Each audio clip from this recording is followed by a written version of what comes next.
I first got sick back in February. At that time I was just a normal teenage girl, basketball, band. I loved any kind of sports. I was just always outgoing and going to school just like a normal teenager.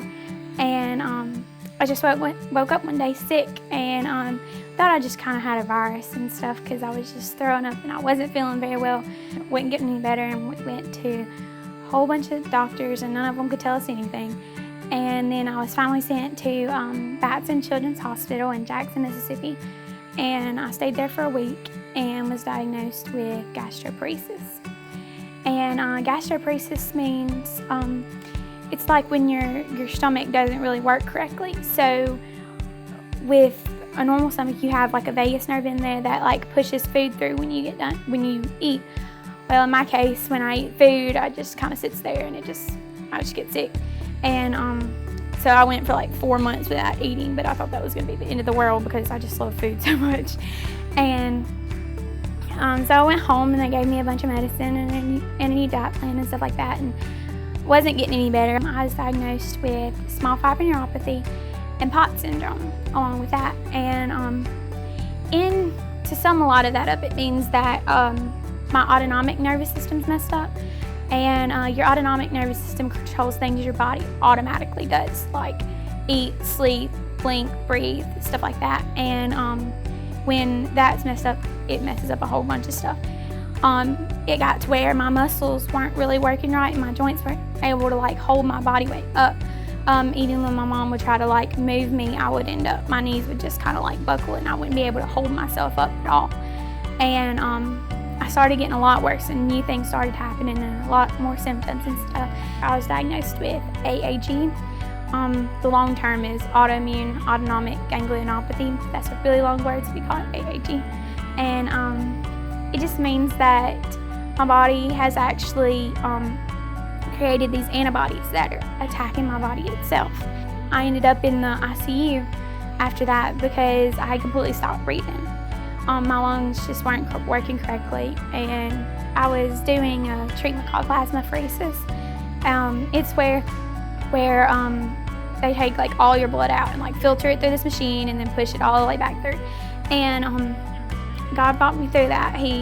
That plasmapheresis started helping. My breathing got a lot better. I was able to be taken off the breathing machine and was able to breathe on my own. It helped. It got me out of there, but it was supposed to last for a while, and it was wearing off within like a week. It's supposed to last for like 6 months. Then I had to come back up to the hospital once a week for 4 weeks to stay overnight to do a treatment called Rituxan. It's like a chemo treatment. When I took that one didn't help. And then we tried IVIG, and that didn't help. We were all out of options. So like we were home and we didn't really know what else to do. And I was come back up there for just a normal doctor's appointment and mentioned to the doctor that my breathing wasn't doing too well, and we went for a breathing test, and it was horrible, and I was put back in the ICU. We tried plasmapheresis again, and at that time it didn't help, and the doctors were kind of all out of options. They sent me home, and like I'm home now, and mainly just to enjoy my life and be with my friends and my family, and just trying to make the rest of what I have left. And God could always heal me, so I have no doubt within that. So I could come straight out of this. God brought me through it once, and He can bring me through it again.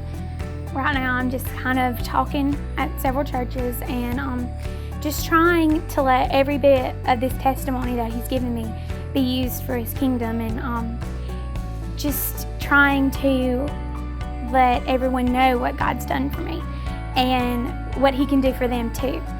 And so I've prayed through all of this that if anything comes out of this, that He could be glorified through it all.